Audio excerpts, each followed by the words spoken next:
আসসালামু আলাইকুম। সত্যি অসাধারণ একটি বৃষ্টি হয়েছে সৌদি আরবে নাজরানে। দেখেন যে পাহাড় বেয়ে কীভাবে পানি নামতেছে, আর আকাশের অবস্থা বুঝতেই পারতেছেন। বৃষ্টি কিন্তু এখনো থামেনি, আবারও বৃষ্টি হবে। আর দেখেন পানিগুলা, মানে কি বলবো আমি, প্রচুর পরিমাণ বৃষ্টি হয়েছে আর পানিগুলো পাহাড় বেয়ে বেয়ে কি সুন্দরভাবে নামতেছে। আর মোটামুটি কিন্তু সব জায়গা দিয়ে পানি নামতেছে, শুধু যে এখান থেকে সেটা কিন্তু নয়। আর বড় বড় পাথরের সিবি দিয়ে পানিগুলো নামতেছে, তো যার কারণে আসলে ক্যামেরা অত ট্রাই করা যায় না, আর কাছে যাওয়া যাইতেছে না। কারণ যেগুলো সব বাবলা কাটা গাছ, তা না হলে অনেক কাছে গিয়ে আমি আপনাদের দেখানোর চেষ্টা করতাম। দেখেন কিভাবে পানি নামতেছে।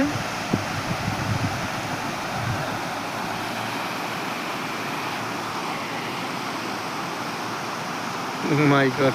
যাই হোক, ভিডিওগুলো ভালো লাগলে এরকম পাহাড়ের দৃশ্য, বৃষ্টি, ঝর্ণা যদি দেখতেছেন তাহলে আমাদের সাথে থাকবেন ফলো করে। ভালো থাকবেন।